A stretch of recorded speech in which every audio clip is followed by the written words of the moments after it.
sing. Rock of ages, cleft for me, let me hide myself in thee. Let the water and the blood from thy wounded side which flow be out sin the double cure. Save from wrath and make me pure. Could my tears forever flow? Could my zeal no anger know? These for sin could not atone. Thou must save, and thou alone. In my hand no price I bring, simply to thy cross I cling, while I draw this fleeting breath.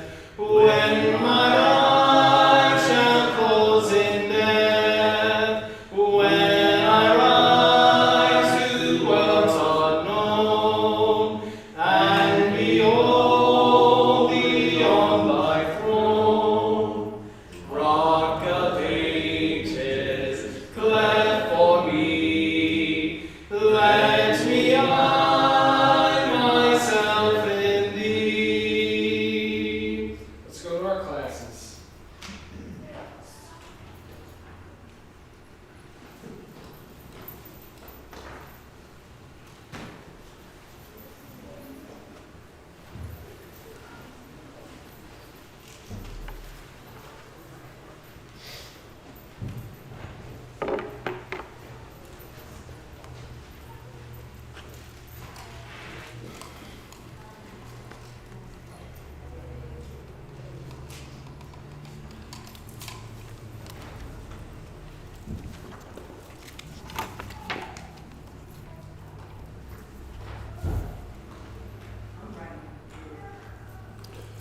Well, if some of our timelines are correct by those who consider themselves to be historians with the book of Acts, especially with Felix and with Festus and the Agrippas, and trying to place a time on where we're at as far as a year goes, we're around AD 60 at this point in Acts, the 27th chapter, which is where we're going to be tonight, Acts chapter 27.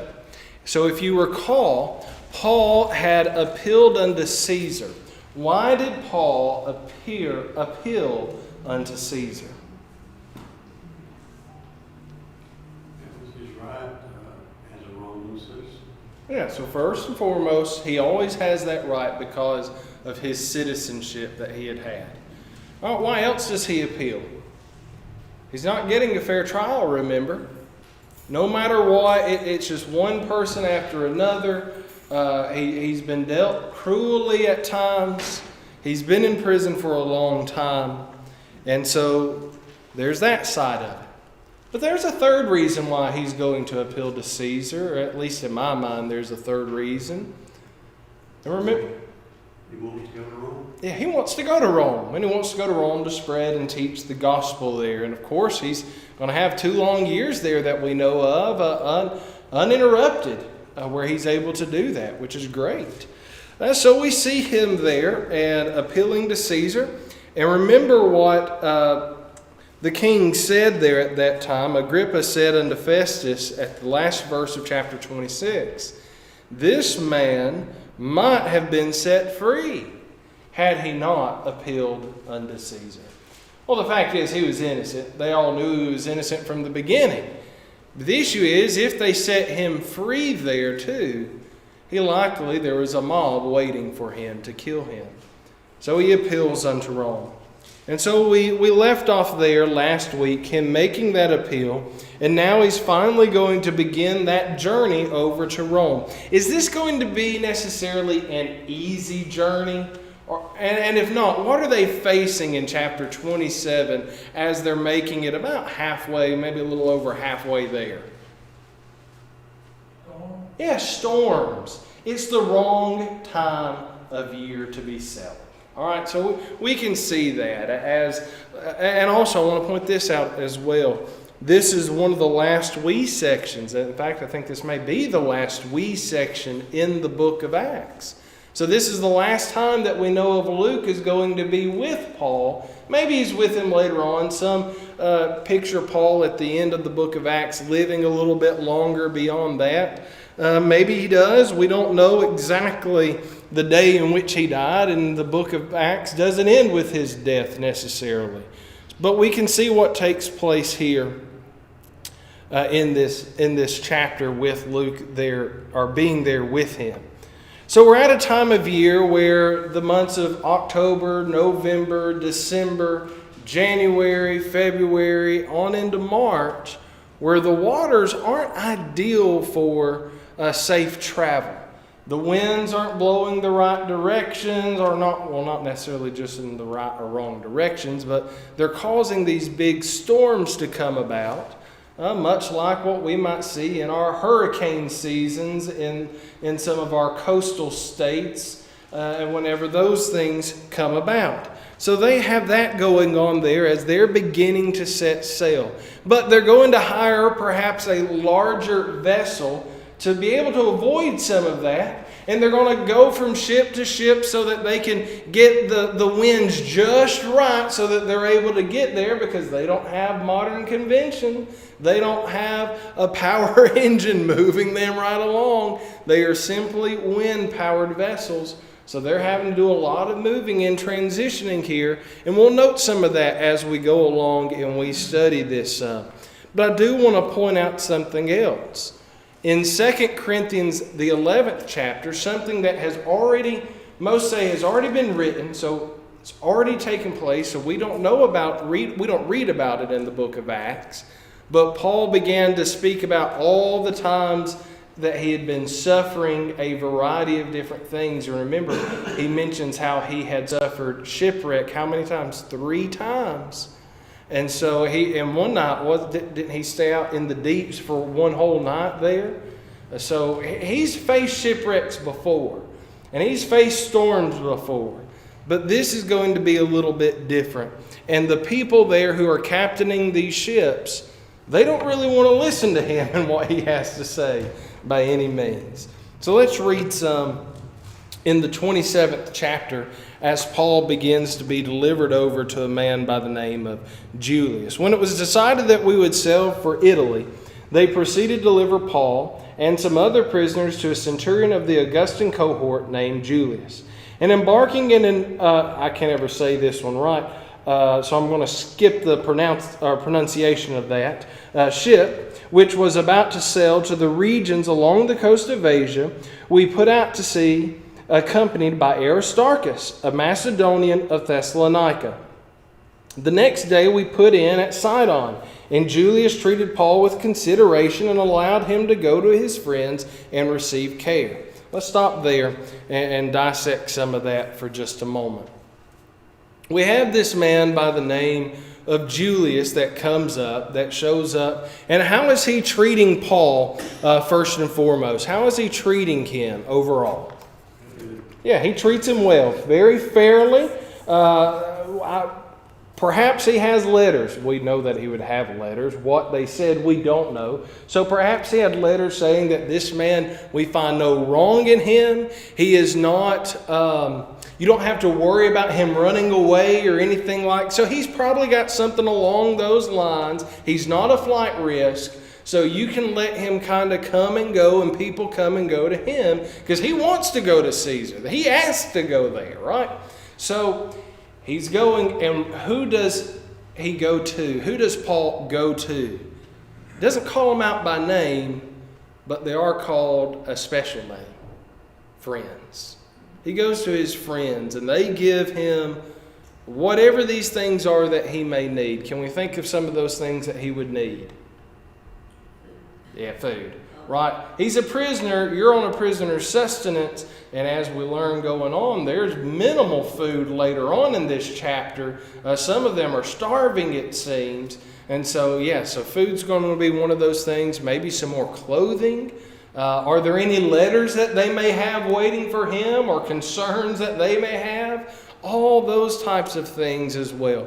And where did they go next from Sidon? Did we read? No, we didn't read verse 4, did we?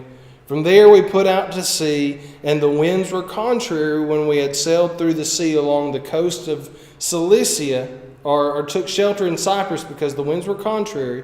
When we had sailed through the sea along the coast of Cilicia and Pamphylia, we landed at Myra in Lycia. All right, so they enter their ship, they're delivered over, they make their way from Caesarea, they then go up north the coast to Sidon, and then what's already beginning to take place at this point? Changing ships. Yeah, the changing of ships, changing back and forth. They have to catch the winds just right. Sometimes they're going to be prolonged in these areas until they get the tides and the winds to line up just perfectly before they'd be able to go. Sometimes it would be, and the next day we were able to go. But many a time, they'd be waiting weeks sometimes on these trips, waiting to go from one place to another. We're going to learn later on about 276 other men are on there with them, but they began to make their way from Sidon to Myra there. They sail past Cyprus, they board the ship, they're going to sail again. Their goal is to get there to Italy, but now it's beginning to get a little bit late into the season. And so now the waters are going to begin to become treacherous as they go along. Verse 7, when we had sailed slowly for a good many days, and with difficulty we arrived in, again, that's another one of those words. I think it's Snetis, but forgive me if I'm pronouncing it wrong. Since the wind did not permit us to go farther, we sailed under the shelter of Crete off Salmon, and with difficulty sailing past it, we came to a place called Fair Havens, near which was the city of Lasea. So they're already struggling. The winds aren't doing right. The waves are changing. They're having to go much slower on this trip, and things aren't working out. But now verse 9 comes up and it says there's a considerable amount of time that passed. One scholar wrote that this is at least 1 month time passing. I don't know if it is or not. The Bible does not tell us that, does it? It doesn't say exactly 30 days went and then they were able to go. Well, some time passed enough to make it to talk about how long they were staying there. And now notice what happens. The voyage is dangerous, since even the fast was already over, and Paul began to admonish them. I believe I wrote in my notes, the Fast of Atonement would happen around this time of year, middle to late October. That would be taking place. So they've been afflicting their souls through that fast, and now it's over. Now they can eat again. And so we have some Jews there. But Fair Havens is one of those places where they were able to make a bit of refuge. But for those who are captaining this ship, is Fair Havens the ideal spot for them? No, it's not. Where are they wanting to go? Just a little bit further. It's not very far away. We can make it on up to, Phoenicia there on back in. I may be at the wrong spot looking at this point. To Phoenix, and harbor of Crete. It's just a little bit ways further. What was the issue? I've already said what it was. What was the issue? The weather. It's changing. It's not time to be out on the waters. Something I was reading this past week about this particular weather, the shipping lanes would nearly be empty from sometime around October to the end of March because of the weather. That meant if you were going to travel, it had to be strictly by land. If you're going to try to make it across any of the waters, it had to be very short distances. And if it was going to be a short distance, guess what? You got to time that weather just right, or you're going to have some of the issues that these guys are about to be having going forward. So let's look what happens to them. After the time of fast had been over, Paul began to admonish them and said, "Men, I perceive that the voyage will certainly be a damage and great loss, not only of the cargo and of the ship, but also of our lives." Now, as he's going to point out later on in this, God had revealed to him certain things that were going to happen. I don't know if he's already making reference to that now, or if he's just noticing the weather and saying, well, it's not going to end well for us if we continue to do this. I lean on the side, God's already revealed things to him. He's been revealed things. That's probably what's taking place here. Nonetheless, the centurion was more persuaded by the pilot and the captain of the ship than by what Paul had been saying. And because the harbor was not suitable for wintering, the majority reached a decision to put out to sea from there if somehow they could reach Phoenix, a harbor of Crete facing southwest and northwest, and spend the winter there. So they're going to be on this long trip, and their goal is to get beyond Fair Havens into that harbor at Phoenix. They're not going to make it. But notice they were hoping to spend the entire winter season where? There in Phoenix. It's more suitable. Again, this is a larger vessel. Most say this is a cargo type vessel, and we're going to note how they're going to start throwing some of their goods overboard later on. Why are they going to do that? To lighten the load. Maybe they'll be able to make it there. Well, they also are going to have over 200 men who are on board. So it's a big boat that they are on, a ship that they are on. And they needed a large space to be able to dock. Well, they're not going to make it quite in one piece as far as the boat goes coming up, but they will get to where they're needing to go later on. When a moderate south wind, verse 13 says, came up, supposing that they had attained their purpose, they weighed anchor and began sailing along Crete, close inshore. The idea there, if they're closer to the shoreline, perhaps they can find refuge or safety if a storm comes up upon them. As the centurion who is over the soldiers, who's also going to be a part of the guard, who's going to be over all these prisoners, does he want to lose anybody? Now, if he loses somebody, he could lose his life, likely would.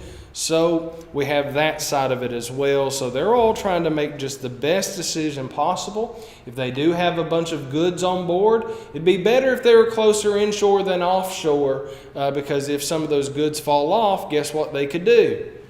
Maybe gather up as much as they can and get it back on land. So we continue on reading. But before long there rushed down from the land a violent wind called Eurykilo. And when the ship was caught in it and could not face the wind, we gave way to it and let ourselves be driven along, running under the shelter of a small island called Clauda. We were scarcely able to get the ship's boat under control.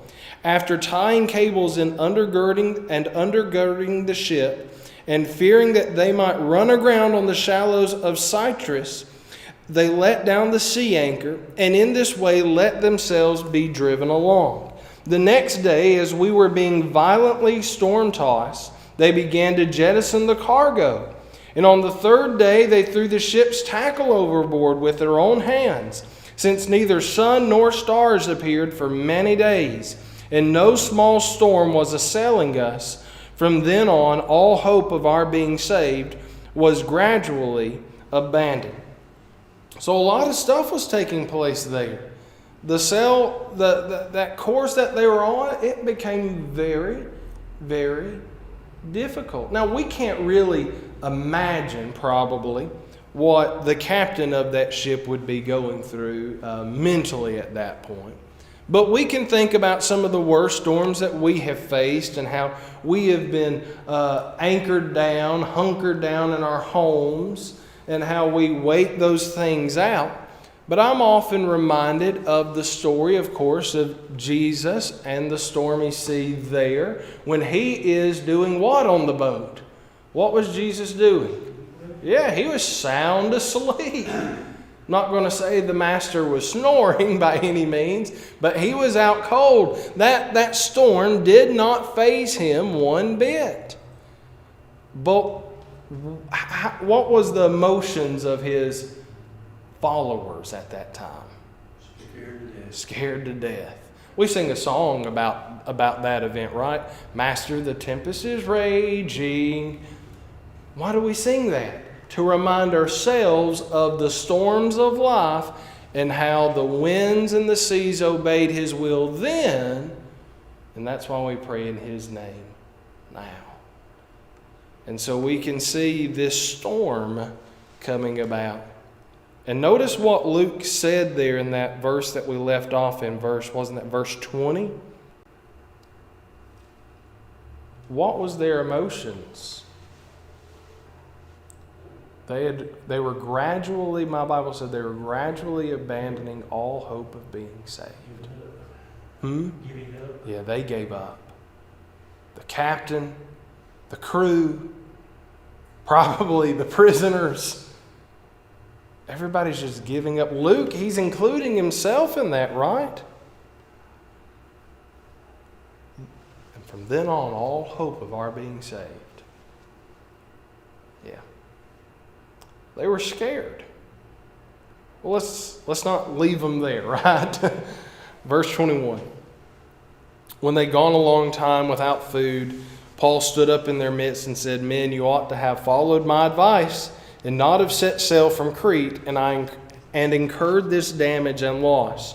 Yet now I urge you to keep on your courage, for there will be no loss of life among you, but only of the ship. For this very night an angel of God, to whom I belong and whom I serve, stood before me, saying, 'Do not be afraid, Paul. You must stand before Caesar, and behold, God has granted unto you all those who are sailing with you.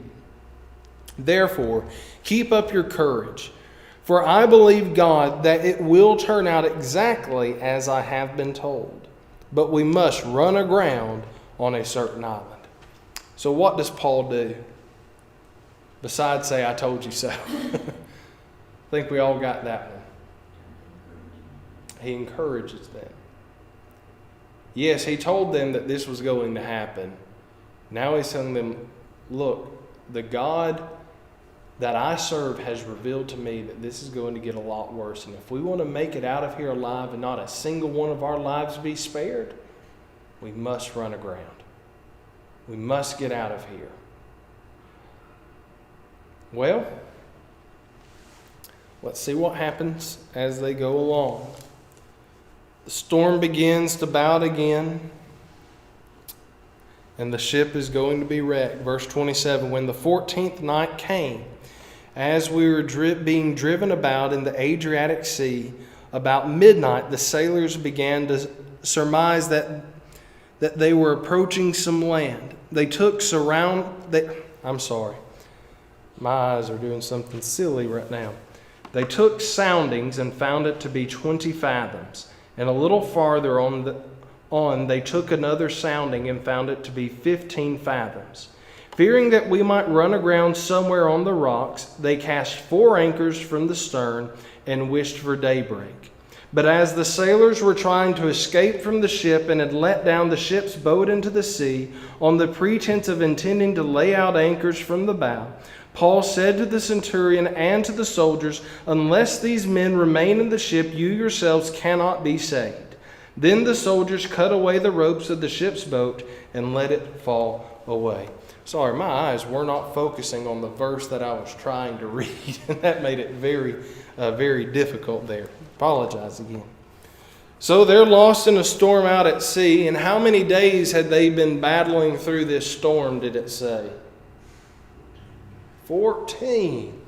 Now remember, they don't know if it's daytime or nighttime, but this is the 14th night based on their estimate there on all of this, and they are about to run aground. Water is coming over the sides, The anchors are being cast away. They are just hoping to make it on to this next land. They're going to make it on to Malta. They are going to make it safely there. But it wouldn't be for a little while. Look at what verse 33 said. Until the day was about to dawn, Paul was encouraging them all to take some food, saying, "Today is the 14th day that you have been constantly watching and going without eating, having taken nothing." We've all been there. We've all done that, right? We go through a storm where we're just waiting. We're not worrying about eating. We're in survival mode, protection mode of our family. And that's how they were. He said, look, it's about to get real bad. So now you need to eat. You need to do something.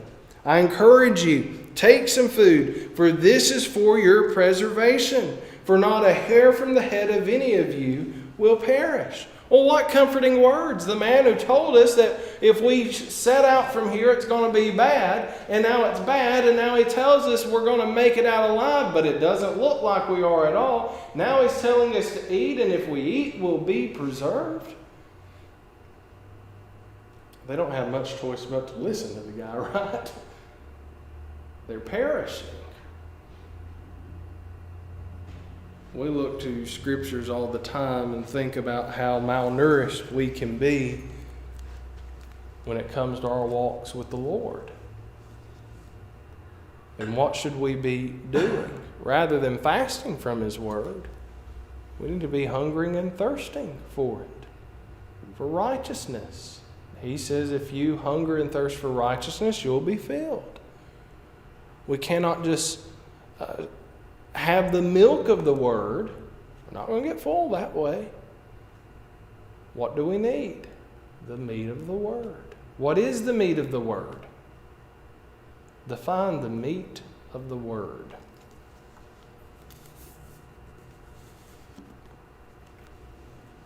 We have to have a defining point. If there's something called milk, and then there's something called meat, we know what those are, right? My son has a bottle almost every night. Still, he likes that bottle. And it's full of milk. I don't give my son a steak to eat before he goes to bed. Why? Because he can't really chew it. At least not well. Maybe if I break it up in itty bitty little pieces, maybe he can gnaw on it enough until he can swallow it. Well, it's the same idea there. There are some basic things that we all need from the Scripture for survival. Some basic truths and elements there that are easy to grasp. Some may say they're the rudimentary Scriptures that are there. We teach them from our children's birth. Genesis 1:1, in the beginning God created the heavens and the earth. Why do we do that? To point to them that there is a God, that He is the Creator. And we can go down a list of that. But eventually we have to move beyond Genesis 1:1, right? And get a little bit further into the meat of that, and how not only did He create the world, but in the day that He created man, He knew that man would sin, and that when man would sin, He had to do something else to cover their sin, right? Genesis 3:15 points to that, talking about the enmity between the seed of man, or the seed of woman, and the serpent. And so they needed their meat here. We can tie over the spiritual application, if we want to make it, of how we need our meat when it comes to our spiritual nourishment. So we continue on reading there. Therefore, verse 34, I encourage you to take some food, for this is for your preservation. Not a hair from the head of any of you will perish. Having said this, he took bread, gave thanks to God in the presence of all, and he broke it and began to eat. I believe he's giving thanks to God. One, it's an appropriate thing to do, but two, to point them to when they make it out safe and sound, that's who you're going to need to give thanks to as well. All of us in the ship were 276 persons, and when they had eaten enough, they began to lighten the ship by throwing out the wheat into the sea.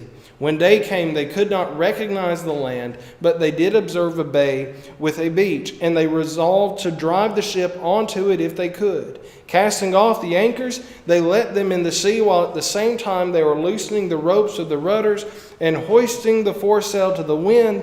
They were heading for the beach, but striking a reef where two seas met, they ran the vessel aground, and the prow struck fast and remained immovable, but the stern began to be broken up by the forces of the waves. The soldiers' plan was to kill the prisoners, so that none of them would swim away and escape. But the centurion, wanting to bring Paul safely through, kept them from their intention, and commanded that those who could swim should jump overboard first and get to land, and the rest should follow, some on planks and others on the various things from the ship. And so it happened that they all were brought safely to land. So just as Paul had said from the very beginning, this was not going to be a safe journey. As he proved true, did the ship make it through? The ship doesn't make it. They run aground, they hit a reef, and it begins to be broken to pieces by the waves. The centurion was wanting to save Paul from who? The prison guards. Why? Let's kill all the prisoners. The issue with Paul is he's appealed to Caesar. He's done absolutely nothing wrong. Even Festus and Agrippa, they have found him innocent. So you've got a heavy thing on your hands at that point. We've got to save Paul. After all, he's the only reason we're making it this far in the centurion's mind as well. He said we're all going to make it out. Not one of us is going to be lost. So the ship's being broken to pieces. They said, well, everybody jump. Let's make it to land. And we learned that they're all going to make it safe. And what is this island called? Yes, Malta. The shipwrecks and lands on the Isle of Malta. So Paul and his group, they are there. The people that they meet are going to be friendly. They spend the winter there. We're going to learn about Paul being bitten by a snake there, how he's going to heal several of the people on the island, and then after those 3 months stays, he's then going to make his way on to Rome, where he's just going to have a lot of liberty to be able to preach and teach for a good while. All right, any other comments up to the end of chapter 27? I'm sure there's a lot more that we can talk about going up to the island of Malta, and I don't want to try to get started into 28 because we won't be able to get very far into it at all. I guess we would have to assume that some of these prisoners had appealed to Caesar too, don't you guess? Some of them, perhaps. I mean, we could assume that. I imagine many of them would have done such terrible crimes. That's another reason why they're all being taken. Well, they're on the way to Rome. Yeah, they're all on the way to Rome. I'm saying that they've probably done such terrible crimes that they're probably headed out that way for that too. It could be that some of them were. And if they had appealed to Caesar, they likely weren't innocent, perhaps, of their crimes at that point. But we really don't know everything about we don't know anything about hardly any of those prisoners with him, right? I mean, it just doesn't tell us.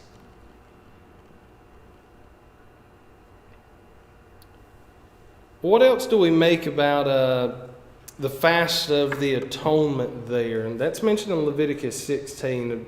And that's what most commentators suggest that they had taken during that, when they had been fasting after that difficulty there and the days of fasting had ended. Leviticus 16:29 says, the day when the Israelites were commanded to afflict their souls. That was the Fast of the Atonement. Can you imagine those clearly being Jews, many of them on board doing that? What that must have been like. Imagine Paul sitting there amongst them. We know that there were certain feasts and practices of his Jewish heritage that he still kept. Do you think Paul kept the Fast of Atonement?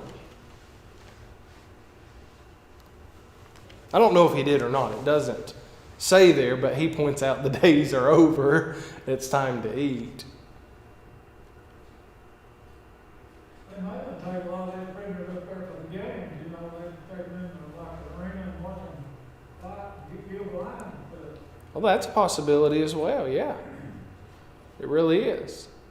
You didn't hear them as far as the games in the Roman Colosseum where they just throw those prisoners in there. That's a possibility. Massive carnage. Really, to me it seems unlikely that Paul would be the only one that had appealed to Caesar, but he might have been the only one. I don't know. I really don't know. I really don't know. I think it's just interesting how many people are there with him, though. 276. That's a lot of prisoners going to Rome. that'd be a lot of folks too, because they were full of wheat, because wheat also. That's right. That's why, again, I think I'd suggested how this is likely a cargo ship of some sort, a very large ship, and one to hold all these guys. Well, there may have been some ladies aboard as well. We don't know. But to hold all the cargo, all their tackle, everything that they had with them. A very large vessel. You mentioned this ship was from Alexander, or the Alexander ship. Mm-hmm. Where was that possibly from? Do you have any idea? Egypt. Egypt. Alexandria, Egypt is where I believe it was from. Possibly had a lot of food items, spices, and Mm-hmm. everything. All sorts of things on board. And if we go back and think, if it's come directly from Egypt, if that's where this ship has come from, perhaps they're carrying the goods from Egypt as well with it. We, of course, remember the Israelites as they're coming out, how they longed for all the melons and fruits and spices that were there in Egypt. So, yes, likely all those things were on there. We know for sure wheat was on there because they were throwing that overboard after they had eaten. Of course, that would be something a little less expensive than some of the spices and melons. But nonetheless, it seems as if they've pretty much lost everything on board, other than all the prisoners and those who are over them.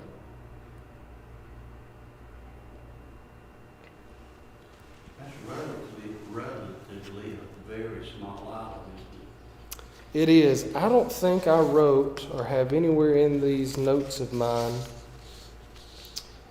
how big. I don't have it written down how big it is. it? On the map up there that you got, it's just a dot. Well, yeah. It's just a dot on the map, so I know it's small. I just don't know how far across or wide or anything like that to really put a mind on. But it is just a small little island there. One thing I did write down here, in that region, some of the deep waters run about 120 feet deep, though up to that island. So they're not, when those waves are coming, they're not in small waves at all. If you've ever been out on a boat deep at sea, it doesn't take a big storm to have big waves coming and going, does it? They just come and go, and you're up and down following with that swell. So, all right. Anything else?